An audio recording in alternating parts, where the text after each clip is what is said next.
Rain drifted over the Seine like smoke, soft and endless, whispering against the stone embankments where Paris kept her secrets.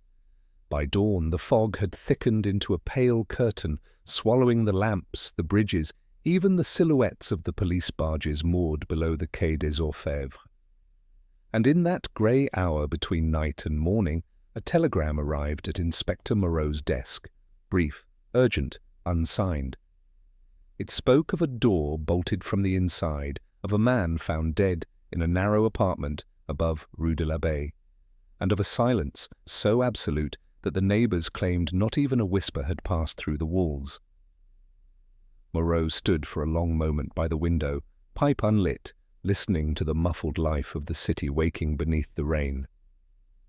Cases had begun this way before, too quiet, too perfect, and he had learned that such silences always hid the loudest truths. He put on his hat, buttoned his overcoat, and stepped into the fog. Somewhere, behind that locked door, waited a story the city wanted to forget. As the inspector's footsteps fade into the echoing alleyways, if you're drawn to these shadowed streets where every whisper matters, stay close, like, share, and follow these investigations. Each clue we uncover keeps the lantern of truth burning a little longer in the Paris mist. The rain had not stopped since dawn, and by the time Inspector Moreau reached the narrow bend of Rue de l'Abbaye, the gutters overflowed with a thin silver current that caught the reflection of the street lamps. A gendarme stood beneath the dripping awning of the building in question, collar raised, cap pulled low. He nodded with the stiff unease of one who had seen too little and yet far too much. "Third floor, monsieur, locked from the inside. We forced the door," he said, voice half swallowed by the rain. Moreau climbed the worn staircase slowly, each wooden step creaking beneath his boots. The air smelled of damp plaster, cold tobacco, and the faint trace of something floral that had no place in such a building. Perfume, perhaps, or the memory of it. When he reached the landing, the door stood ajar, the lock splintered. Inside, the gas lamps cast a jaundiced light that trembled against the faded wallpaper. The body lay near the writing desk, one hand extended as if reaching toward the door. A man of perhaps 50, heavy-set, clean-shaven, dressed in a dark wool suit now marked with the rigid stains of death. There was no sign of struggle, no overturned chair, no broken glass, no trace of violence beyond the stillness itself. The commissaire's assistant, young Janvier, looked up from his notebook with an expression caught between curiosity and dread. "No weapon, sir. The doctor says the heart stopped, but hearts rarely stop on their own in rooms like this," Moreau finished quietly.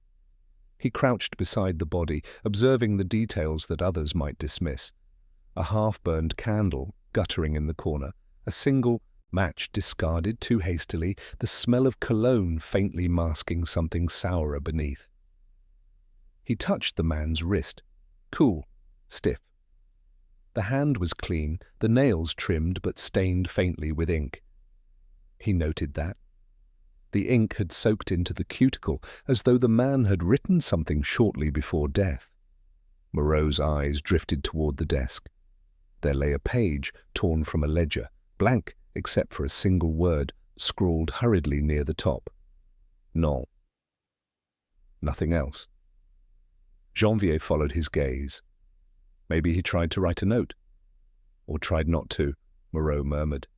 He rose, moving to the window. It was locked from the inside, the latch intact, the glass untouched. Rain streamed down the pane in restless patterns. Outside, the street was empty, save for a milk cart and a stray cat darting beneath the eaves. Whoever had been here last had left no trace of their departure. Moreau turned his attention to the room itself, a modest bachelor's apartment, furnished with thrift and precision. A single armchair beside the stove, a shelf of old law books, a cracked photograph on the mantel showing two men in uniform. He took the photograph carefully, brushing dust from the glass. "Janvier, have this sent to the archives," he said. "Find out who they were." The young inspector nodded. "Name of the deceased, Paul Duret. Clerk at a shipping office, lives alone. Landlady says no visitors, no debts, no enemies. Men without enemies are the most dangerous to themselves, Moreau said. His gaze lingered on the floorboards near the door. There, half hidden beneath the edge of the carpet, something caught the light. A small matchbook from a café across the river, Café Bleu, Quai de la Tournelle. The edges were damp, thumb-marked, and inside were only 2 matches remaining. He slipped it into his pocket.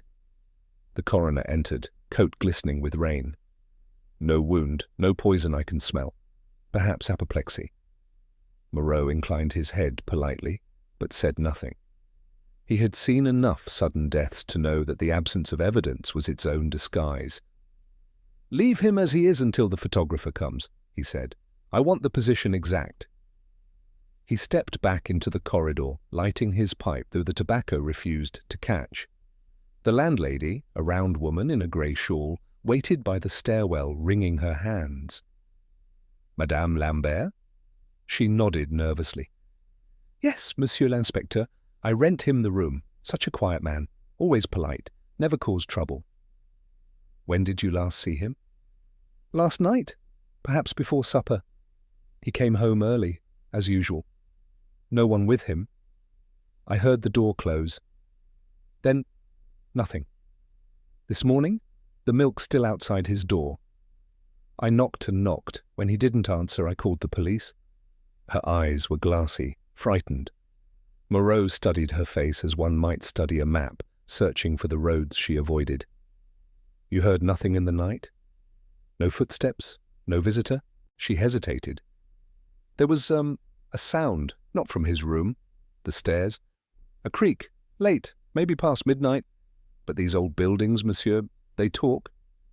Moreau smiled faintly. "Yes. And sometimes they lie." He thanked her and descended once more, the image of the locked door lingering behind him like a question with no tongue to ask it. Outside, the rain had turned finer, a mist that blurred the outlines of the street. Across the way, a newspaper boy shouted headlines about some minister's scandal. Noise and scandal, the city's favourite disguises. At the corner café, Moreau paused beneath the awning. Through the fogged glass he could see the patrons hunched over their morning absinthe and coffee, their murmurs forming a low tide of gossip. The matchbook in his pocket seemed to warm against his hand. Café Bleu? A small thing, but small things had a way of opening doors that bolts could not keep shut. He returned to the office at Quai des Orfèvres near noon, his coat dripping, his mood as grey as the Seine. The building smelled of wet paper and old smoke. On his desk waited the telegram again, creased and already curling at the edges. No signature, no sender, just the address and the line, "Man dead, door locked, hurry." He turned it over. The back was blank. He studied the handwriting, quick, angular, written in haste by someone accustomed to command but unwilling to be known. He thought of the word on the dead man's desk. Non. It echoed faintly, like a denial left unanswered. "Lucas," he called to the older sergeant passing by. "Have the telegraph office check where this message came from. If they hesitate, tell them it concerns the ministry." Lucas nodded and disappeared into the corridor. For a while, Moreau sat alone, listening to the rain against the window panes.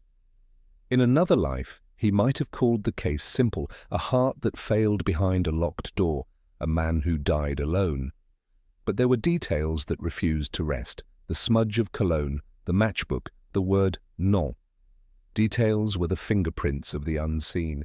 By late afternoon, Janvier returned with the photograph results. The 2 men, one is Duret, the other was a soldier named Armand Vautrin. They served together in the 1916 campaign. Vautrin died years ago in Dijon. No surviving family? Dijon, Moreau repeated quietly. Interesting. He looked toward the map pinned behind his desk, the web of lines tracing France like veins under pale skin. A dead man in Paris, a name from Dijon, a telegram from nowhere. Threads, all waiting for a patient hand. He rose, taking his hat once more. Janvier, find out where Duret worked last week. See if he withdrew money, sent letters, made calls from the telegraph office. And discreetly, the press is already awake. As he stepped outside, the city had begun to darken again. Lamps bloomed one by one along the quay, their reflections wavering in the swollen river. The fog rose thicker, now curling around his silhouette as though the city itself were whispering its secrets through the mist. Somewhere, a church bell tolled the hour, hollow and distant. Moreau drew deeply on his pipe at last, the flame catching, the smoke curling upward in slow, deliberate rings. The locked door, he knew, was only the beginning. The true locks were always invisible. The ones in the heart, the ones in memory, the ones in the lives that crossed too quietly to be noticed until they ended in silence. He walked toward the river where the gaslights painted trembling halos in the rain. Somewhere in that labyrinth of cafes, alleys and whispers lay the answer, waiting, patient, invisible, and already watching him. When Inspector Moreau returned to Rue de l'Abbaye the following morning, the air had changed. The rain had thinned into a faint drizzle, but the streets still smelled of wet stone and the faint, metallic scent of the river drifting from the Seine. The building stood quiet, its windows shuttered as though the very bricks wished to forget the night before. Only a single curtain trembled slightly on the second floor, betraying life within. The widow Lambert, waiting, as she had promised, with tea and 1,000 uncertainties. Madame Lambert lived in a flat that seemed suspended in another century. Everything smelled faintly of lavender, coal dust and old lace. The tablecloth had been mended in so many places it resembled a map of invisible journeys. On the mantel rested a framed photograph of a soldier in uniform, long dead by the look of the sepia. She poured tea into 2 mismatched cups and set one before the inspector, her hands shaking just enough to make the spoon clink against the porcelain. "You said you heard something that night," Moreau began gently, removing his gloves. "Something on the stairs." The widow nodded, eyes cast down. "Yes, monsieur. It was late, perhaps midnight. I couldn't sleep. The rain was heavier then. I thought I heard a door close, but softly, too softly for Monsieur Duret's manner. Then a step, one only, like someone careful not to be heard. After that, nothing." Her voice faltered, thin and frayed at the edges. Moreau noticed the clock on the mantel had stopped at 12:43, its pendulum caught in mid-swing. "You're certain of the time?" "As certain as I can be. I remember because I looked at the clock when I thought of waking my cat. He always wanted feeding just before 1. But then I heard the creak on the stair. I froze." "You didn't open your door?" She shook her head quickly. "No, monsieur, I was afraid. You see, 2 weeks ago there was a stranger who came asking for Monsieur Duret, a tall man with a hat pulled low, smelling of rain and tobacco. He said he was a friend from the provinces. But when I told him Monsieur Duret was not home, he left without a word. There was something cold about him. I never saw his face." Moreau's eyes narrowed slightly. "Did you tell anyone?" "I thought it nothing. Monsieur Duret was such a proper man, always so punctual, so polite. I never imagined—" Her voice trailed off into the tea steam. The inspector leaned back, letting silence stretch between them. He had learned long ago that silence could loosen memories better than any interrogation. After a moment she continued. "There was one other thing," she said softly. "Yesterday morning, before the police came, I found something by the door, a glove. Men's leather, very fine. I thought it belonged to the officers and left it there. But when I looked again, it was gone." "A glove?" "Yes, monsieur, black, right hand only." Moreau made a note of it, then rose and wandered toward the window. The curtains were drawn halfway, the lace damp with condensation. From here he could see the opposite building and the narrow sliver of street below. If someone had come or gone that night, they would have passed directly under her window. Did you ever hear Monsieur Duret receive visitors late? Never. He kept to himself. Some nights I heard him moving about, pacing, as though troubled. Once I thought I heard him speaking, arguing with someone. But when I listened closer, it was only one voice. His.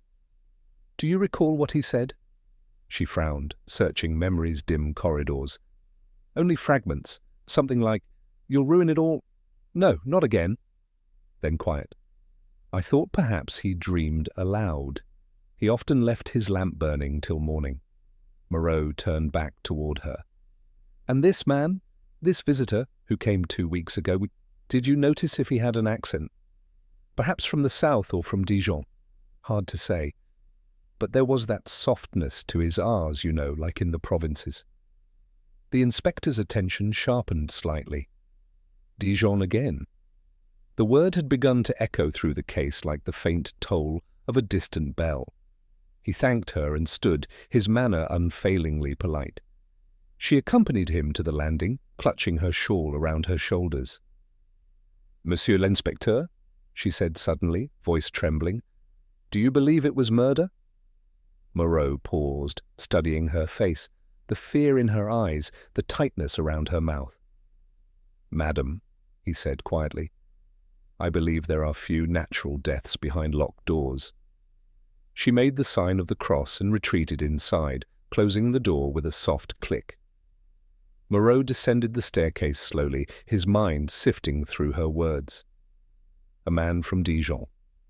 A glove. A sound on the stairs. A conversation with no second voice. The case was beginning to breathe. Outside, the drizzle had thinned to a ghostly mist that turned the street to a blur of greys and silvers. The bells of Saint-Germain-des-Prés tolled 11. Moreau crossed to the café opposite and took a seat by the window, ordering a black coffee he hardly touched. Across the street, the building loomed pale and impassive, its secrets sealed behind shuttered windows. He drew the matchbook from his pocket again, Café Bleu, Quai de la Tournelle. The name carried a faint scent of smoke and cheap perfume, the sort of place where men lingered over secrets. The matches were foreign-made, imported from Belgium. A small clue, yet it confirmed something instinctive. The dead man had not died alone. Someone had shared that brandy, perhaps that silence, before the end. Janvier arrived at the café, rain clinging to his hat brim. "We checked Duret's employment records, sir. He'd been absent 3 days before his death. No notice, no letter. His superior said he'd been distracted lately. Received several telegrams, but destroyed them immediately after reading." "From whom?" "They don't know. The clerk at the telegraph office remembers him coming twice this week. The messages were sent to Dijon." Moreau leaned forward slightly. "And the telegram we received?" Janvier shook his head. "No origin. The line was relayed through several stations. Could have come from anywhere." The inspector exhaled slowly, the faint ghost of smoke rising from his untouched pipe. The pattern was forming, invisible but persistent. Duret's old connection to Dijon, the stranger from the provinces, the telegram with no signature, the refusal scrawled on paper. Non. All threads leading back to something unfinished. He rose, paid for the untouched coffee, and stepped into the street. The air had thickened with the scent of river fog. "Janvier," he said, "find out who owns Café Bleu and send word to Dijon, discreetly. We may need a local officer to check the records of one Armand Vautrin." As they parted ways, Moreau walked along the quay, boots striking softly against the wet cobblestones. The city moved around him in slow rhythm, the hiss of carriages, the distant whistle of a train, the faint clatter of typewriters from an unseen office. Paris, eternal accomplice, hid everything beneath her beauty. He stopped before a bookstall overlooking the river. The vendor, an old man with a cap pulled low, recognized him and nodded. "Morning, Inspector. Dark weather for reading." Moreau returned the nod. Sometimes darkness helps one see. He glanced at the river below where barges drifted like shadows. Somewhere out there, beyond the mist, another man might be watching this same water, remembering the same war, the same friend long buried in Dijon. The thought settled over him with the quiet weight of inevitability. Murder, he knew, rarely began with hate. It began with remembrance. As he turned back toward the Quai des Orfèvres, the faint toll of the noon bell followed him, blending with the soft murmur of the Seine. The widow's trembling words replayed in his mind. A tall man with a hat pulled low. He pictured the stair creaking under a single careful footstep, the sound swallowed by rain. Whoever that man was, he had not come for theft nor chance. He had come for something owed, or something promised. And somewhere between those two words, Moreau thought, the truth was waiting. The Quai de la Tournelle wore the afternoon like a damp coat, its stones darkened by the lingering drizzle and the slow breath of the river. Inspector Moreau walked with his hands in his overcoat pockets, hat brim low against the mist, following the line of barges that drifted like patient animals toward the next lock. Ahead, the sign for Café Bleu swung gently on its iron bracket, creaking with a tired music that blended with the hiss of wheels and the distant clanging from the Ile Saint-Louis bridge. Through the windows, steamed with breath and tobacco smoke, the café was a crowded aquarium of silhouettes and quiet rituals. A waiter polishing glasses with unhurried disdain, two students arguing over a newspaper, a woman alone with a small glass of anisette and the calm of someone accustomed to waiting. Inside, the warmth hit him with the relief of a stove room on a winter platform. The air carried a layered smell of coffee grounds, wet wool, and a perfume so modest it must have been dabbed on with thrift. Moreau paused a moment, letting his eyes adjust to the amber gloom. He had always liked cafes for their deceitful simplicity. They insisted one could sit still while the city flowed around them, though everything important moved through their small, smoky space like a tide hidden under conversation. A boy, barely old enough to shave, approached with a rag over his arm. "Table, monsieur?" "Near the counter," Moreau said, removing his gloves. "Black coffee, and perhaps a word with the proprietor when convenient." The boy nodded, already anxious, and slipped away. Moreau chose a table that gave him both the doorway and the zinc counter, where the mirror behind the bottles showed the room flopped left to right like a reversed memory. He set the matchbook on the table between his fingers, its cheap blue paper gone soft at the corners. He knew better than to wave a clue under noses. Curiosity worked best when it believed itself accidental. He ordered the coffee because it gave him time. When the proprietor arrived, he came not as a boss but as one more piece of furniture, heavy-shouldered, with a face as unreadable as a ledger not yet opened. "You asked for me?" he said, the words careful, the tone neutral, as if neutrality could be poured like a drink. "You are the owner?" Moreau asked.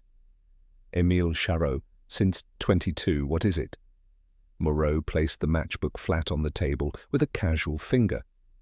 "These are yours." Charot gave it a single glance, the way a man glances at his shoes before walking. "We buy by the crate. They pass through 100 hands." "Even so." Moreau looked past him toward the mirror. A man of 50, provincial cut to his suit, dark wool, heavy around the middle. He would have sat alone. Brandy drinker, came within the last week. "For brandy, monsieur, you have just described half the quay. There is always the other half." Moreau's voice held a politeness so quiet it felt like fog. This one had ink under his nails and a habit of turning the glass twice before drinking. He would have left an impression on the stool that wobbles by the corner if he didn't know to brace it with a foot. Did he? Charot hesitated, then shrugged with a frankness that was only partly true. "We have many stools." The coffee arrived, black and unpromising. Moreau tasted it, made no sign, and allowed the silence to collect its coins. In the mirror, he saw a man at the far table lift his eyes from a newspaper, pale irises that caught the light like a fish's belly. The man set the paper down with studied care, revealing a scar that ran from the corner of his mouth into his beard stubble like a thread snipped short. He turned his head back toward the window, but not before registering Moreau with that quick, appraising flick common to men who measure risks for a living. "Your regulars keep interesting company," Moreau said to Charot, not looking at him. "We are on the river," Charot replied, as if the Seine itself were responsible for all human behavior. "Bargemen, clerks, students, mothers, waiting for men who don't come, men waiting for debts that don't. I sell chairs and warmth. The rest chooses itself." "Of course." Moreau slid a 10-franc note under the saucer with the absent-mindedness of someone who hardly sees money except as proof the world still values certain gestures. "Tell me, do you recall a patron with a southern R, perhaps from Dijon, tall, careful with his words, who asked after a man named Paul Duret?" Charot's eyelids did not move, which told Moreau he had already moved something else, perhaps a decision, perhaps nothing more than the old instinct that cafes survive by forgetting.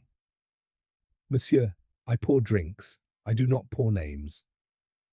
"Then pour me whatever he drank," Moreau said, finally giving him his eyes. Charot weighed that.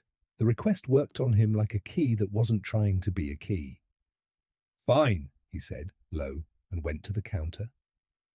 The pale-eyed man reached for his paper again, but the hand that lifted it hovered a heartbeat too long in midair, as if the page refused to be what it had been a moment before. Moreau took another sip of the coffee and let the reflection tell him its small truths. The scarred mouth tightened, the shoulders squared, the gaze not quite steady enough to be bored. Whoever he was, he had listened to the exchange and marked it as something tipped slightly out of the usual. Charot returned with a short glass of brandy the colour of late afternoon. "He took this," the proprietor said, setting it down without flourish. "Always this. Paid in exact change, never a word more than the price." "Did he sit there?" Moreau asked, indicating the stool by the corner, with the wobble only a habitué compensates for without thinking. "Yes," Charot said, surrender, transforming his posture by a degree hardly noticeable to anyone but a policeman or a priest. 3 times in a week, the last 2 evenings before what you will have read about, I suppose. I did not see him yesterday." "Alone? Always? Spoke to no one?" Charot's silence examined the floor. "A man with pale eyes came near him once, asked for a match, that is all."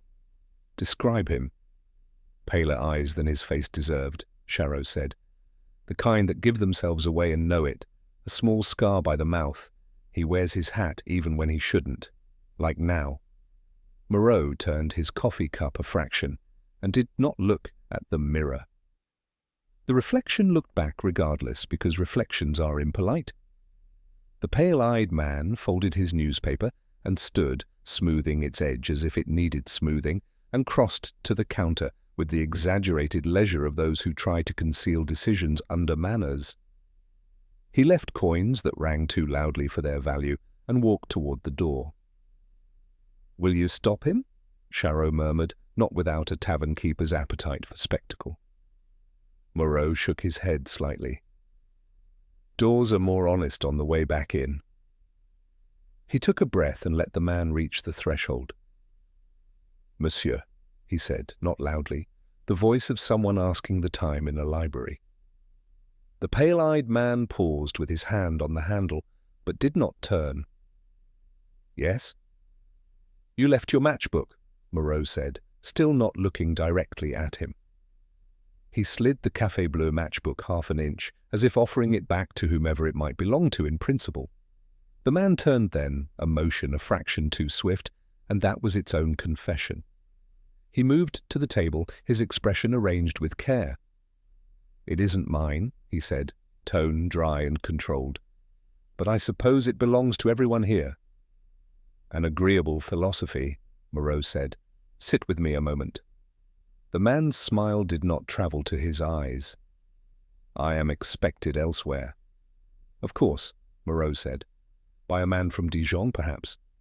That word, Dijon, touched him like a wire brushed to skin. It wasn't fear that showed, it was memory forced suddenly into daylight. He sat without deciding to, as some men kneel before realizing they believe. At the counter, Charot busied himself with a glass already clean, because witnesses prefer the clarity of things that can be polished. "What does Dijon mean to you?" the man asked, trying for contempt and landing somewhere near caution. "Exactly what it means to you," Moreau said. "A place where names survive in ledgers longer than in the mouths that used to speak them. I'm Inspector Moreau." He did not show his card. He never liked paperwork to enter a room before a truth did. The man's hand hovered near the matchbook and then withdrew, as if the blue paper might burn, colder than ice. "You mistake me. I am a clerk at a warehouse by the arsenal. I read the papers. I knew there was excitement across the river. That is all." "You asked him for a match," Moreau said, polite as weather. "It is not a crime to ask for fire. It is sometimes a courtesy. Did he offer you conversation with it?" "A word or two. He was not a talker." "What word?" The man's mouth moved as if tasting something each tooth disagreed with. He said non. Moreau allowed that to fall between them like a coin down a deep well. "A powerful word in the right mouth." "Or the last word for a man with no breath left," the man said. And the moment he said it, he understood the misstep, because a man who knew only the papers would not speak of breath as if he had measured it. "You knew him," Moreau said softly. "I knew the kind," the man replied, staring at the window where the river was a grey ribbon knotted by the bridge. "Men who make little lives and then one day remember they were supposed to be someone else." "Someone named Armand Vautrin?" Moreau asked, careful as tweezers near a splinter. The man's gaze returned, slower, duller, more human than it had been a moment earlier. "You have come with his name already. Then why do you need mine?" "Because names rarely travel alone." Moreau leaned back, watching the brandy stain the glass with its own slow weather. "He died behind a door bolted from the inside." "That door interests me." "It should interest you if you plan to keep leaving cafes by doors rather than windows." The man's laugh was short, without humor, a cough shaped into sound. "If a door is bolted, it is because someone wanted it so." "Or someone knew how to leave without offending the bolt," Moreau said. The words were not an accusation, only a possibility laid on the table like a second glass. The man's hand found the edge of the table and steadied there. "You have a way of speaking that finds guilt where a priest would find fatigue." "Fatigue and guilt often share a bed," Moreau said. "Tell me what he told you, and I will decide which you suffer from." The silence between them was longer this time, bent by passing voices and the small theatre of the cafe, going on with its business of existing. The man exhaled, a long breath that scoped the room for exits and found only the obvious one. "He said no," he murmured at last. Not for himself, for someone else. He said he was done being the kind of man who answered telegrams with obedience. He had the look of a soldier who has hung up his coat and knows he will never wear it again. That's all I know, and more than I wanted. "Yet you came back," Moreau said. The man's mouth twitched near the scar.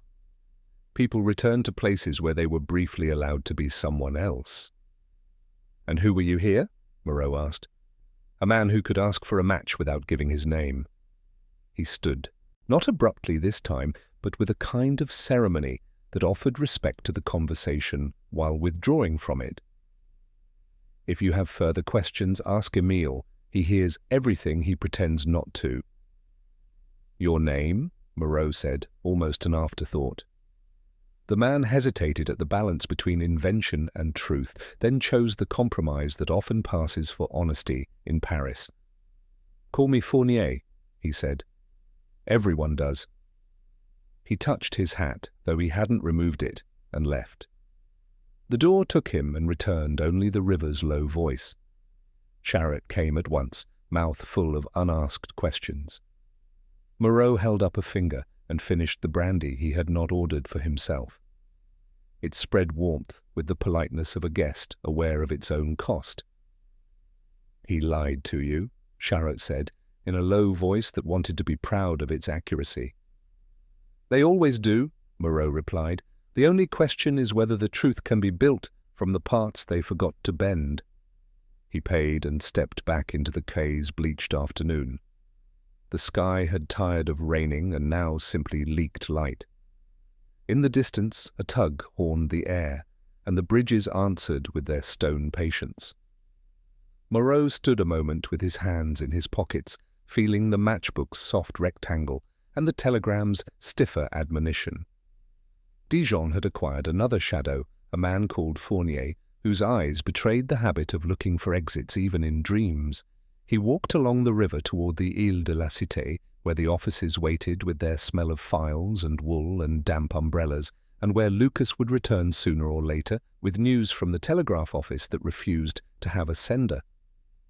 He thought of Paul Duret turning his glass twice, of the word non, scrawled like a last barricade, of a glove missing its twin somewhere on the stairs of Rue de l'Abbaye. What did a man refuse at the end of his quiet life? Money, a request, a memory, or forgiveness?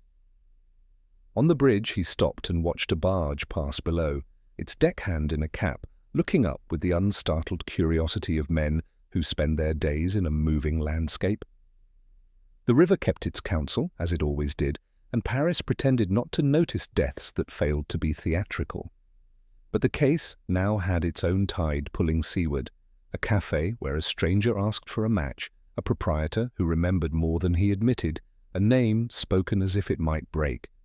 Moreau touched the brim of his hat to no one in particular and resumed walking. The Quai des Orfèvres rose ahead through the thinning mist, old stone promising the comfort of procedure and the disappointment of what procedures miss. Behind him, Café Bleu returned to its rituals of cups and coins and low talk, as if nothing important had ever sat at the table nearest the counter. In the bureau he would write in a careful hand that he had spoken with a man calling himself Fournier, and that Fournier had known the dead man well enough to be refused by him. He would add, in the margin only, that Fournier had the eyes of someone who had once been loyal and learned the cost. He would request a discreet inquiry into registries, aliases, and the kind of work on the docks that leaves the back stronger and the conscience less so. And then, when the ink dried, he would go to the morgue again, because the dead, when visited twice, sometimes decide to be more companionable. A second look often found what the first had been too polite to see. Perhaps a faint abrasion on a wrist. Perhaps a fibre under a nail. Perhaps nothing but a whisper of cheap cologne caught in a fold of cloth. Proof that a presence had leaned close and spoken the last word aloud. The wind came up from the water, bringing with it the smell of damp rope and the memory of cities further inland. Dijon again, persistent, as the ticking of a clock one cannot find in the room. The case was widening, not sprawling. Its edges drew lines across the map Moreau carried in his head, connecting a quiet clerk, a dead soldier, a café mirror, where men learn what their faces are doing when they pretend to be unreadable. He pushed open the bureau door and felt the building's familiar coolness climb his sleeves. On his desk lay a single slip of paper, weighted by a paper knife, a message, both routine and sudden. He did not yet know whether it contained a name or the absence of one. But as he reached for it, he understood that the door on Rue de l'Abbaye had not been the case's beginning. It had been the echo. The beginning had happened long before, in a place where men promised themselves a different life and believed they could keep the promise indefinitely. He lifted the slip and read, and whatever it said made him look once toward the window where the river turned the light to metal. The telegram had arrived folded twice, the kind of careful handling that suggests hesitation. Lucas had placed it on Moreau's desk without comment, and Moreau had stared at it longer than he'd meant to, unwilling to unfold what already felt like an inevitability. The paper smelled faintly of dust and copper wire, the scent of messages that travel too far and too fast for the soul to follow. He broke the seal at last and read, from Dijon Gendarmerie. Stopre, Armand Voltrin, stop records, confirmed discharge 1919, stop reported deceased 1923, stop but body never identified, stop case closed without burial, stop. It was signed by a captain whose name meant nothing to him. Moreau read it twice, then turned to the window. Outside, the city gleamed after the rain, its rooftops still slick, the chimneys smoking like tired sentinels. He tapped the telegram against his fingers, thinking of the photograph on Duré's mantel. 2 men in uniform, shoulder to shoulder. One dead, one clerk, and now perhaps neither of those descriptions true.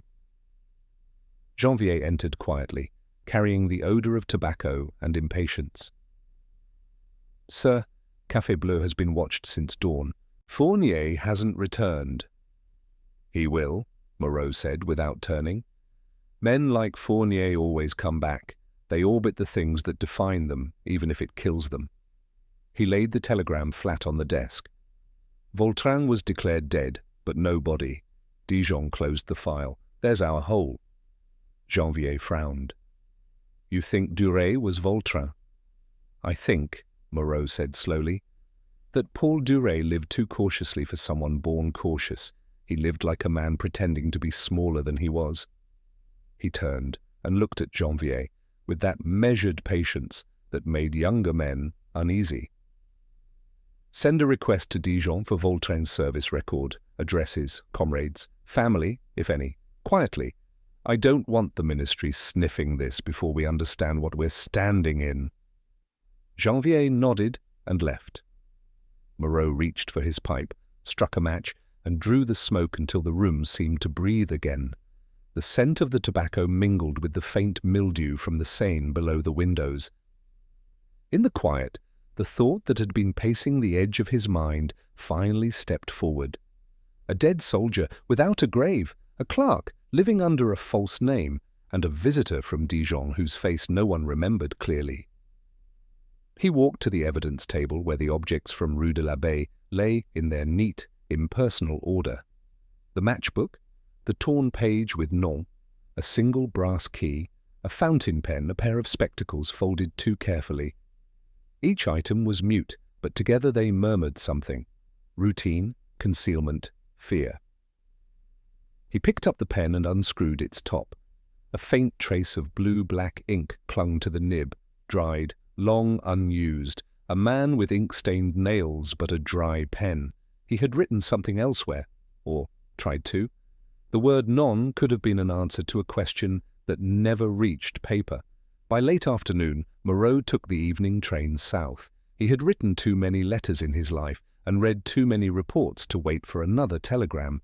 Dijon was not far, 5 hours through the grey throat of France, where fields of winter wheat blurred past the window like exhausted memories.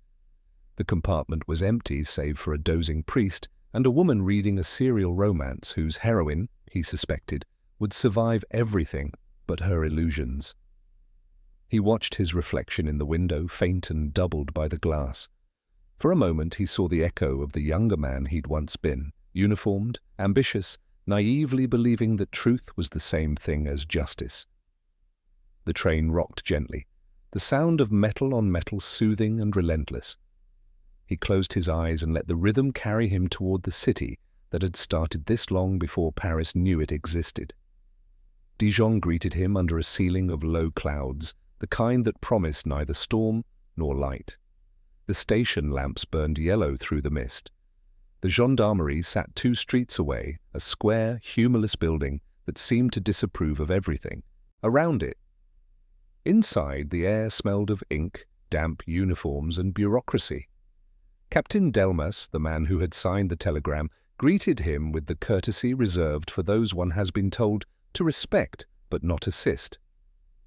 "You've come far for an old file, Inspector. Voltrin's case is 20 years cold."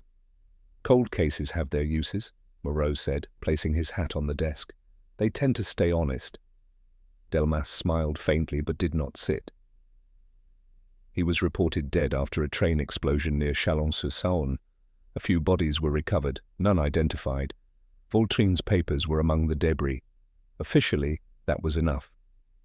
And unofficially? Delmas shrugged. Unofficially, I was not yet born. Moreau accepted the copy of the file, a thin folder smelling of dust and neglect. It contained a single photograph, a statement from a fellow soldier, and a list of personal effects that had never been claimed. Among them, a pocket watch, a signet ring, and a glove, a single glove. He closed the folder slowly. Where are these effects now? Stored in Archives' basement, but the watch and ring were sold off years ago, I imagine. Budget cuts. The glove? Delmas spread his hands. Who keeps gloves? Moreau smiled thinly. A widow, perhaps. He left the station just before dusk, the streets shining with a fine rain. Dijon had the air of a city holding its breath, provincial, composed, but never quite still. He walked without direction until he found himself at the edge of a small square, where an iron statue of Marianne stood shrouded in pigeons. The lamplighter moved from post to post, leaving behind small suns that flickered and steadied. He lit his pipe and watched the light settle into the square. Somewhere nearby, a church bell rang 8 times, each stroke slow enough to be counted by a guilty conscience. He opened the file again, letting the pages flutter. Beneath the report was a letter, folded and left unsent. The handwriting was bold but uneven, perhaps written on a moving train.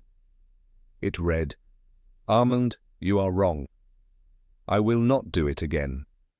There are debts that no name can repay. P.D." He read it twice, 3 times, until the initials blurred. P.D. Paul Duret. So it was not Vautrin who had written, it was to him. The living man refusing the dead man's demand. He closed the file carefully, then turned toward the glow of a nearby café.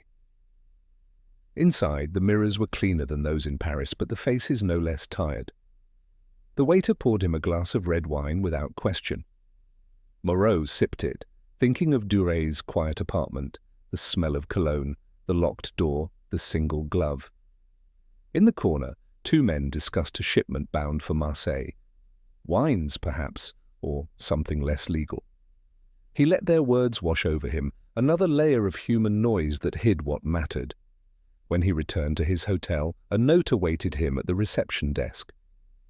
No signature, only his name, written in a hurried hand. Inside, on a slip of thin paper, was a single line. "Stop digging, or you'll bury yourself." He read it twice before pocketing it. Whoever sent it had known where he lodged, knew he would arrive tonight, and knew why he'd come. He locked his door, turned off the light, and sat in the dark by the window, pipe unlit, watching the faint shimmer of the street lamps through the rain. Paris had its secrets, but Dijon had memory, quieter, older, and less forgiving. Somewhere between the two, a dead man and a living one had traded names, debts, and perhaps destinies. By morning, he would take the first train back north. There was still a missing glove in Paris, a man named Fournier with pale eyes, and a refusal written on a torn page. But now there was also a dead soldier who might never have died. And that, Moreau thought as he finally rose from the chair, was where the real case began. The rain followed him back to Paris like a shadow that refused to fade. The train pulled into the Gare de Lyon at dawn, and the first breath of the city carried that peculiar scent only Paris possessed after a storm: iron, coal smoke, and the faint sweetness of wet bread from the boulangeries waking to light. Moreau stepped down from the carriage with the weary precision of a man whose body remembered every journey it had ever taken. The newspaper vendors were already shouting the headlines: scandals, resignations, the routine theatre of the Republic, but not one column mentioned a man found dead behind a locked door on Rue de l'Abbaye. Paris had a remarkable talent for forgetting the lives that didn't sell papers. He crossed the city by cab, the horses' hooves clipping on the slick stones, until the pale facade of the morgue appeared through the mist, like a cathedral stripped of its faith. It sat by the river, windows frosted from within, the lamps along the quay still burning though the morning had come. The attendant at the door recognized him at once and stepped aside without a word. Inside, the air was cold enough to make his breath visible, an echo of life the dead no longer had. The inspector moved slowly down the central aisle. The bodies lay under glass, each tagged and waiting, their faces turned toward eternity. He had long ceased to feel horror here. What remained was respect, almost reverence. Death, stripped of its noise, had a strange dignity. But Duret's body, or Vautrin's, or whatever name he had carried into silence, demanded more than respect. It demanded answers. The coroner, Dr. Renard, emerged from behind a screen, sleeves rolled to the elbow, spectacles fogged from the chill. "Back from the provinces, Inspector?" he asked, wiping his hands. "I heard Dijon still makes fine mustard and poor alibis." "Both are true," Moreau said, setting his hat on the table. "I need to see our man again." Renard nodded toward the far end of the hall. "We haven't moved him. The papers called him a heart attack, but you and I know better. He's too tidy for chance." They approached the table. The sheet was drawn halfway, exposing the face. In death, it had relaxed, as if relieved to be done with pretense. Moreau studied it without sentiment. "You examined him again?" "I did, as you requested. No visible trauma, but I found something interesting beneath the nails. Microscopic traces of graphite. Not ink, mind you. Graphite, like from a pencil. That and a faint bruise at the inner wrist hidden by the cuff." Moreau leaned closer. The bruise was faint, yellowed at the edges. Someone held him? Perhaps restrained? Or he restrained himself? Hard to say. Renard stepped aside, gesturing with the detached professionalism of men who spend their lives among the unmoving. "I also found this." He produced a small envelope. Inside was a thin fibre, almost invisible, pale beige against the paper. Wool? Coarse, industrial weave, from a glove, perhaps. Right-hand fit, judging by the curvature. A silence followed, the kind that tightens rather than eases. Moreau nodded slowly, the corners of his mind beginning to align. The widow mentioned a glove left outside his door. It disappeared before the police arrived. Someone came back for it then. Someone who understood what it meant, Moreau said. He replaced the envelope carefully, as though returning a secret to its grave. Renard regarded him for a moment. "You look tired, Moreau. You've been chasing ghosts again." "I never stopped," the inspector replied. He turned back toward the face on the table. "Tell me, doctor, in your experience, can a man die of refusal?"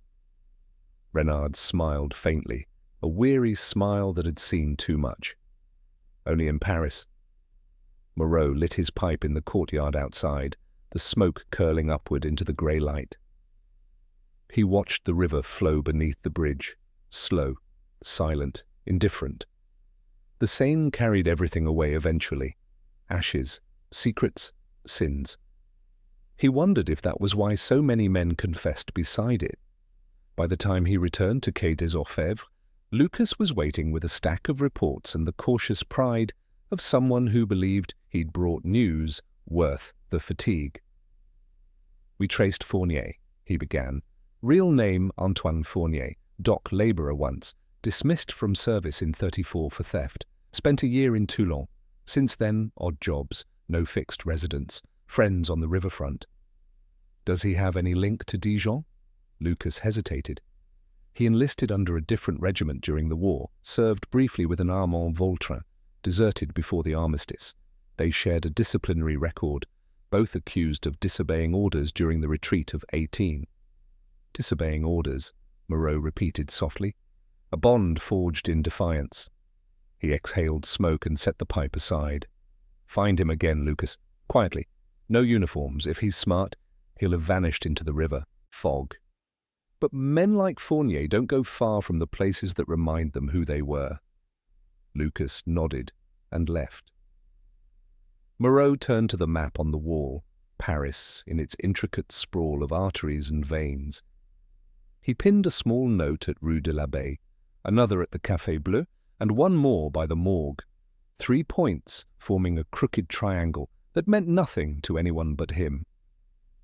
At its centre lay the river, always the river, as though everything conspired to meet there. He sat for a long time, reading the Dijon file again, tracing the half-erased line between Duret and Vautrin. If the two were one and the same, then the question was not who killed him, but why he had chosen to live twice. A man fleeing the past might take another's name, but a man fleeing himself needed something deeper. A locked door, perhaps. The window rattled under a sudden gust of wind. Below, the city stirred, carriages clattering, footsteps echoing along the embankment. Moreau rose and fetched his coat. The morgue had given him a glimpse of the wound. Now he needed to find the hand that made it. He walked again to the Rue de l'Abbaye as evening fell. The building was still, its windows dark, the street lamp outside buzzing faintly. Madame Lambert opened her door before he knocked. Her expression carried the weary calm of someone who has lived too long beside tragedy and grown accustomed to its company. "Inspector," she said, "I was just about to boil water. Will you take some tea?" "Later, perhaps. Did anyone visit since I left?" Her eyes flickered. "A man came yesterday afternoon, asked about Monsieur Duret's belongings, said he was from the police. I told him I'd already spoken to you, but he insisted I must have forgotten something. He left when I said I'd fetch your card." "Describe him." "Tall, thin, pale eyes." "Fournier?" She nodded faintly. "He looked ill, like someone being chased by his own heartbeat." Moreau thanked her, then stepped into Duret's apartment once more. The air was colder now, the scent of dust stronger. The furniture stood as it had, but the stillness felt heavier, like a room aware of being watched. He opened the drawer of the writing desk again. The same blank ledger, the same empty inkwell. But beneath the drawer's false bottom, one he had noticed before but respected out of procedure, lay a folded letter. He drew it out with care. The handwriting was unmistakably Duret's, controlled, tidy, afraid of mistakes. It read, "Armand, the debt is repaid. Do not follow me again. You chose the war once. I choose silence now. PD, no signature, only those initials again. PD, which could have meant Paul Duret or simply pas de doute, no doubt." He folded the paper, slid it into his coat, and turned off the lamp. The hallway was dark except for the faint gleam of the streetlight through the stained glass above the stair. As he descended, the boards creaked softly. One step in, particular, the same step the widow had described. He paused there, imagining Fournier's shadow, the slow hand on the railing, the hesitation before flight. Outside, Paris was soaked again in a light drizzle. Somewhere across the river, a newspaper press was already clattering toward the next edition, words pounding into ink that would never mention any of this. Moreau buttoned his coat and walked toward the river, where truths were easier to keep than to tell. The morgue had given him confirmation. But confirmation was not the same as understanding. Someone had come back for that glove, and someone had written, "Stop digging." Between those two hands, a man had died quietly in a locked room. And Inspector Moreau, walking through the mist, knew that the case was no longer about a death. It was about a promise. One made long ago on a battlefield now buried under vineyards and silence. By the time the afternoon settled its grey shawl over the city, the first column appeared. It was wedged near the bottom of the 4th page of La Sentinelle du Matin, the sort of placement a careful editor gives to scandal that wants to grow without seeming to. The headline avoided names but not insinuations. Mysterious death, muzzled inquiry. Someone had written it with a practiced hand for mischief, and the sentence below it travelled like a match struck in a storeroom of rags. An inspector at the Quai des Orfèvres had politely discouraged early witnesses from expanding their recollections. No one said Moreau. They didn't have to. The cafés supplied the rest. He found the paper folded on his desk when he returned from Rue de l'Abbaye, placed there with the tactless tidiness of doom. Lucas stood by the window, arms crossed, watching the rain drift like ash. "They couldn't resist," he said. "A man dies in a locked room, and suddenly truth belongs to whoever has the best verbs." Moreau skimmed the column once, then again, the words smaller each time he returned to them, as if they shrank under scrutiny. The anonymous writer alluded to an earlier case, to unorthodox methods, to an old rumour that had never quite attached to a fact.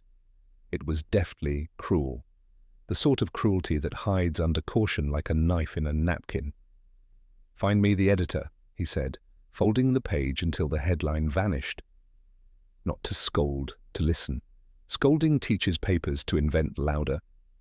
Lucas nodded. "Janvier has already gone to La Sentinelle. He took the long way so they would feel flattered." "Good," Moreau said, and sat, lighting his pipe. Smoke rose, the first honest thing in the room.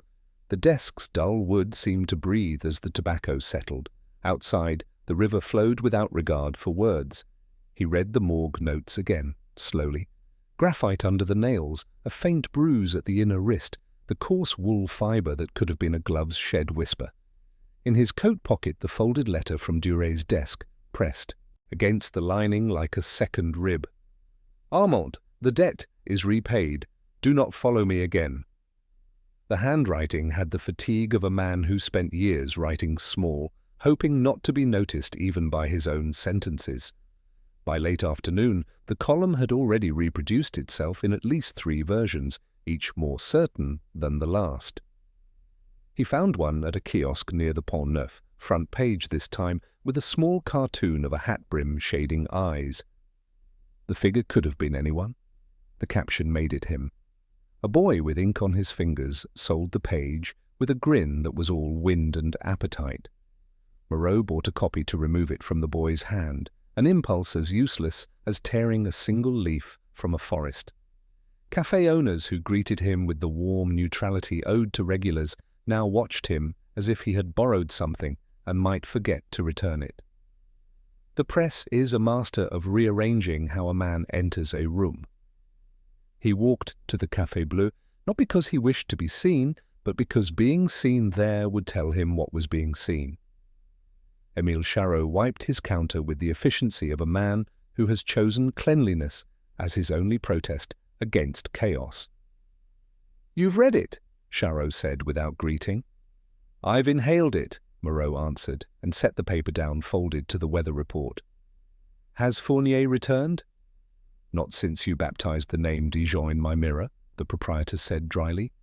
2 men came asking about him, one with a police moustache and the dignity to match, one with the kind of suit that suggests a man who writes columns he doesn't sign. The second smelled of cheap pomade and certainty. "What did the columnist order?" Moreau asked, because it mattered. "Nothing. He fingered the saucers like a man assessing alibis and went away hungry. The other man drank Pernod and told me he had nothing to do with papers." Charot's mouth made a brief shape that could have been a smile. "He left a tip large enough to prove it." Moreau nodded once. "If Fournier comes back, tell him I'm tired of asking for matches." Charot's expression softened by a degree. "You look tired of more than that, Inspector." "Tired is a habit," Moreau said. He left with the paper under his arm, its weight no heavier than before, and somehow heavier for that.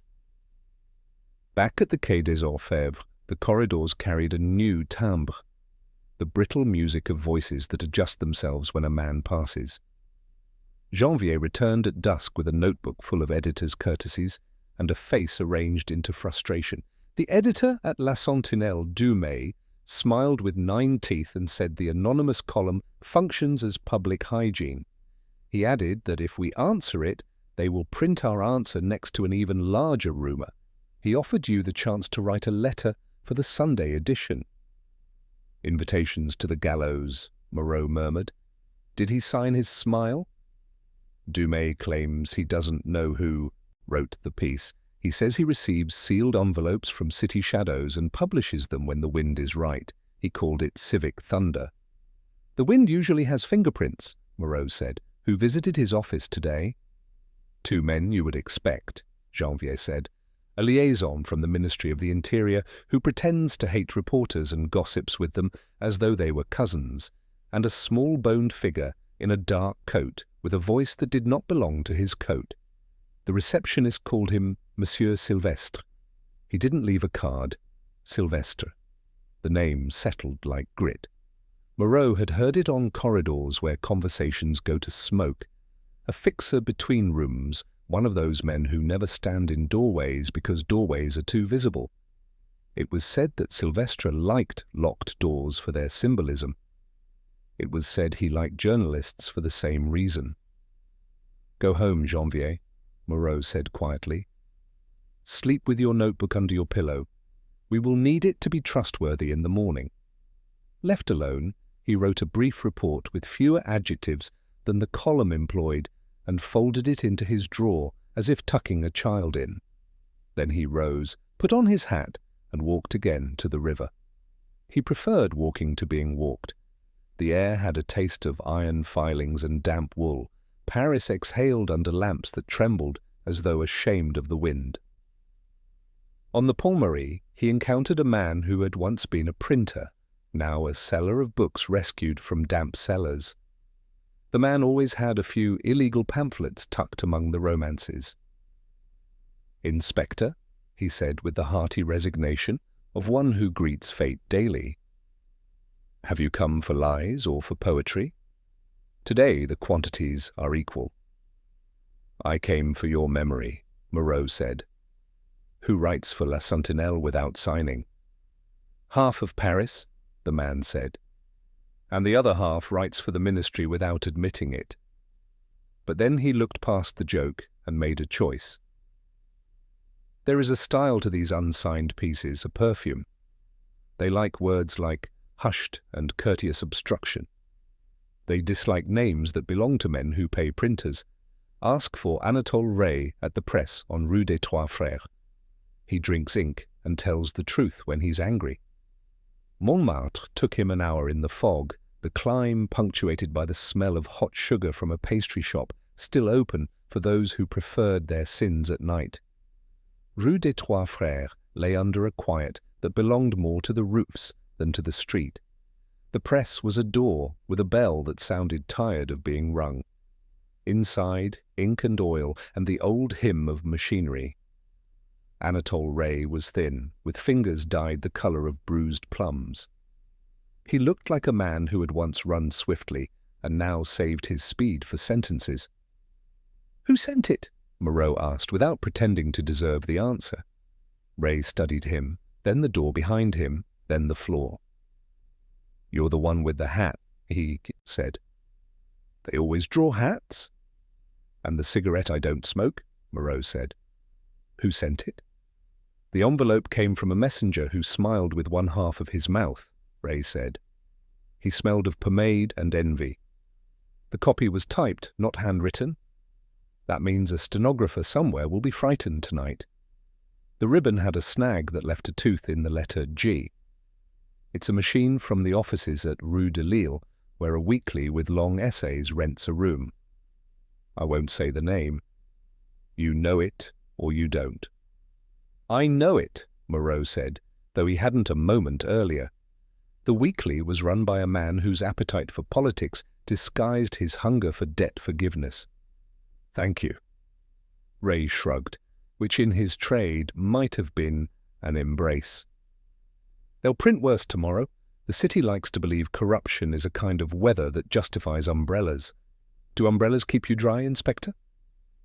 They keep my hands occupied, Moreau said. Sometimes that's enough. On his way back down the hill, the fog thickened until the streetlights were only intentions. He reached the bottom and turned toward the river again out of habit, as if truth were a tide that returned if watched properly.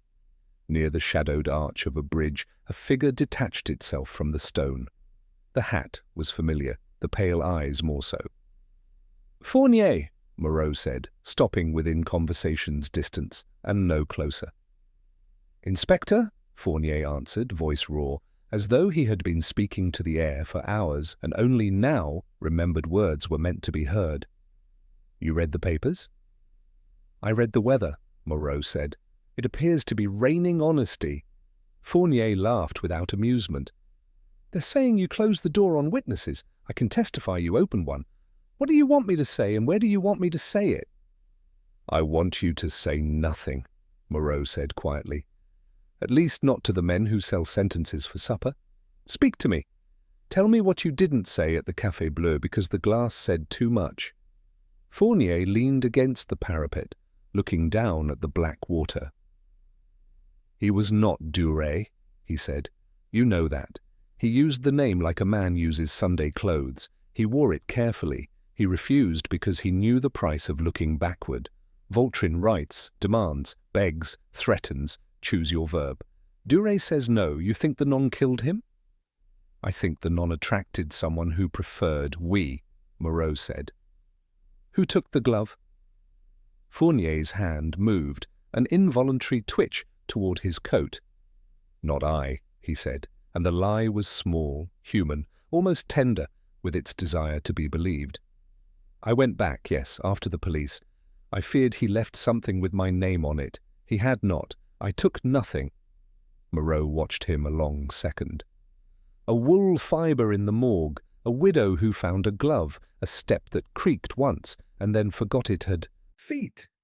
You took nothing, and yet something is missing. Fournier's breath whitened the air. If I took it, I would not tell you. If I did not, you would not believe me. This is the kind of conversation that makes men buy brandy. Then buy one, Moreau said. But buy it for yourself. I will ask you one question only, and you will answer it because the river dislikes men who put off truth at night. Who sent the unsigned line to my desk in Dijon? Stop digging or you'll bury yourself. Fournier swallowed. The sound was small and terrible. Sylvestre, he said, or someone who owes him. He finds the shape of a fear and gives it a letter. Does Sylvestre work for a name, Moreau asked, or for the habit of not using one? For both, Fournier said, and for the river, which pays everyone in the end. A silence spread, carrying with it the smell of wet stone and lilies long gone. Somewhere upriver, a barge horned once, low and patient, and the echo walked the arches until it had no need of memory. Moreau placed a coin on the parapet, as if tipping a ghost. He felt suddenly, acutely, that Paris contained more doors than buildings. Go home, Fournier, he said at last, if you have one. I sleep where men forget to lock, Fournier answered, then pushed away from the parapet and disappeared into the fog as if the fog were his destination. Moreau stood another minute, two, measuring the night. When he returned to the bureau, a second paper lay on his chair, fresh ink, still smelling of effort. This one named him without naming him, praising the virtue of active oversight, while accusing an unnamed inspector of touching the archive too much to leave it alone. He sat, read it, and smiled once, coldly, briefly, with the kind of humor that saves rather than entertains. He opened his drawer, removed the letter from Duret's hidden compartment, and placed it beside the telegram from Dijon and the morgue's thin envelope with its single pale fibre. 3 small things, insufficient alone, insistently aligned. Outside, rain resumed with the apology of a servant who prefers the window open. Somewhere, a typist set the letter G with its snag and counted francs. In the morning, they would print more. Tonight, he pinned a new card on his map just above Rue de Lille, where an office rented to essays had too many visitors with tidy shoes. He tied a thread from it to Rue de l'Abbaye, and another to the Café Bleu, and a third to the river. The triangle held. Within it, something breathed. The sky over Saint-Ouen had the colour of unpolished pewter, thick with a cold that seemed to cling not merely to the air, but to the stones themselves. Inspector Moreau took the tram north through the city's outskirts. Past the smoked glass of antiquarians' shops, past the warehouses of forgotten furniture, past the gothic hush of graveyards where names outlived their bodies, and finally into the sprawling market district that was neither quite Paris nor quite not. Saint-Ouen had always been a threshold place, where the things people discarded were sometimes more precious than the things they kept. He had been summoned by a note. No signature, no title, just a line scrawled in a hand he recognized as Fournier's, though the pen must have trembled badly. Saint-Ouen, 3 p.m. under the clock tower. Come alone. Alone was something Moreau understood well. Too well, perhaps. He had arrived 10 minutes early as a courtesy to fate, and he stood with his coat collar turned against the wind while street vendors spritzed the cobblestones with water to deepen the shine of their wares. The air smelled of brass polish, overripe citrus, and the vague sourness of barter. Above him, the clock tower's hands inched toward the agreed moment with the patience of stone. Fournier appeared at 4 minutes past the hour, as if to admit his discomfort with precision. His gait was slower, his eyes ringed with a bruised darkness that no blow had caused. He was thinner than before, the odd hollowness beneath his cheekbones giving him the air of someone who had been eating only regret. He nodded once without warmth. "You came," he said. "You asked," Moreau replied. Fournier glanced over his shoulder. "Not here. It's too crowded. There's a church." Saint-Ouen's old basilica lay 2 streets away, a low and echoing relic of a time when builders thought arches could trap God like a bird in a cage.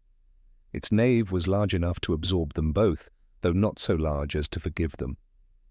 Fournier chose a pew near the back, directly beneath a statue of St. Anthony, whose wooden eyes surveyed the room with the indifference of the truly patient. He sat heavily, avoiding the crucifix as if afraid Christ might recognize him. Moreau waited. The silence wove around them like a veil, broken only by the faint ticking of the choir loft clock and the far-off bustle of the market just beyond the doors. "It was Vautrin," Fournier said at last. "He sent the telegrams from Dijon. He wanted Duret to return, to finish something left unfinished." "Unfinished?" "A debt, a promise. During the retreat in 18 in a farmhouse near Reims. We'd stolen rations, not just ration, papers, lists, a ledger." His eyes fixed on a crack in the floor. "Duret, or Vautrin as he was then, kept the ledger, said it would save us after the war, said men higher up owed us silence for what they'd done. He was right, for a while." "And the ledger?" "Burned," Fournier said softly. "I burned it in 23 when I thought Vautrin was dead. But it wasn't the ledger they wanted. It was the memory of it. Duret had a mind like a vault. He knew every name. And someone wanted those names buried?" Fournier nodded. "Buried with him? Or with someone else, if necessary?" "And who sent Sylvestre?" Fournier's expression slipped into something almost sympathetic. "Sylvestre doesn't serve men. He serves equilibrium. He's never far from the ministry, but he isn't theirs. He's a ghost that sells his hauntings." Moreau leaned back, pipe unlit between his fingers. "Who paid him this time?" "I don't know," Fournier said. And now his voice shook. "But I know this. He wasn't sent to kill Duret. No one killed him. Duret locked the door himself." The words fell like a stone across the nave. Not loud, but heavy with the truth they dragged behind them. "He took the powder?" Moreau asked quietly. "Yes. A small glass vial. He had carried it since the war. For the moment when the debt came due, he said some doors must close from the inside." Moreau closed his eyes just long enough to see Duret's face again, stilled in that posture of reaching, not for life, but for finality. The bruise at the wrist, the single word, non, the untouched pen, the door bolted. "And the glove?" Fournier looked away, ashamed. "I took it. I didn't know what else to take. I couldn't take him." but I wanted something to remind me I'd failed him again. You didn't kill him, Moreau said, though the words offered no comfort. But I brought the storm that knocked. He chose the silence. I chose the shadow. The old church smelled of candle wax and cold. The statue of St. Anthony tilted one wooden ear their way, as if expecting confession. And perhaps that was what this was. A confession not to absolve, but simply to be said aloud before silence swallowed it whole. "Why call me here?" Moreau asked. "Because the press is already writing your story," Fournier said, a tired laugh escaping like steam. "And you may as well have one fact among the lies." Moreau nodded slowly. "And you? What happens now?" Fournier rose, hands in pockets, no longer hiding the tremor in his breath. "I will keep walking until the river finds me, or Sylvestre does, or I forget which side I'm on." "There's always another side," Moreau said. "Not for men like me," Fournier whispered. He walked down the aisle and out of the basilica without looking back, leaving behind the echo of steps that did not sound like escape. Moreau remained seated, the silence thickening around him. Outside, the wind had grown colder. A door slammed somewhere in the nave, unlatched by the draught. He stood and walked toward it, pushing it shut, instinctively checking the inside bolt, as though every room must now be tested for its exits. By the time he reached Quai des Orfèvres again, the sky had turned the color of pewter torn open by gold. Lucas waited outside with a fresh paper tucked under his coat. "They've printed another," he said. "This one says the dead man was linked to a blackmail ring." "Let them," Moreau murmured. "Flood a street long enough, and people forget the shape of the ground." He took the paper without reading it. He knew now who had closed the door, but not yet who had opened the room to rumor, or why. That answer still lay in the triangle of streets he'd marked with thread. Rue de l'Abbaye, Rue de Lille, Quai de la Tournelle. 3 points, and at their center a name: Sylvestre. Moreau returned to his office, sat at his desk, and opened Duré's letter once more. The words hadn't changed, only their weight. "The debt is repaid. Do not follow me again." But debts, Moreau knew, never died. They only changed hands.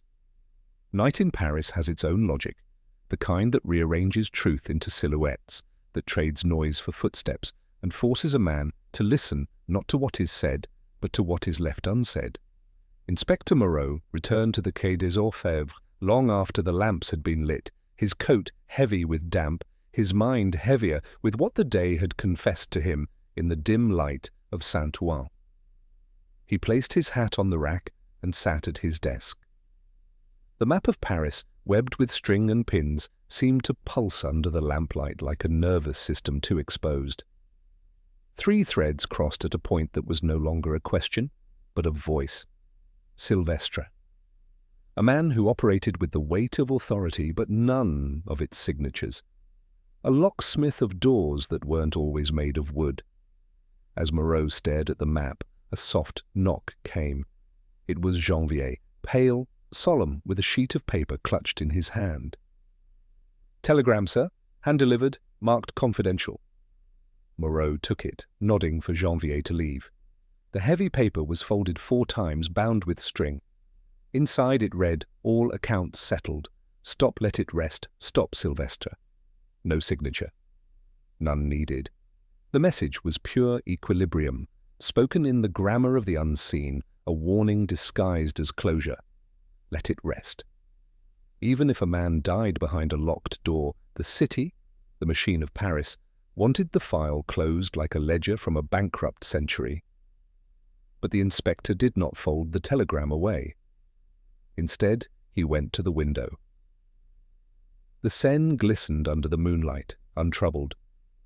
A barge passed slowly below, carrying crates that could have held anything: rumor, silence, bodies, wheat, or just the weight of their own unimportance. Everything moved, and yet nothing truly changed. In the morning, He walked again to Rue de l'Abbaye, now in sunlight. The widow Lambert greeted him with a shy nod. Her curtains were open this time, letting in the crisp view of a courtyard washed clean by rain.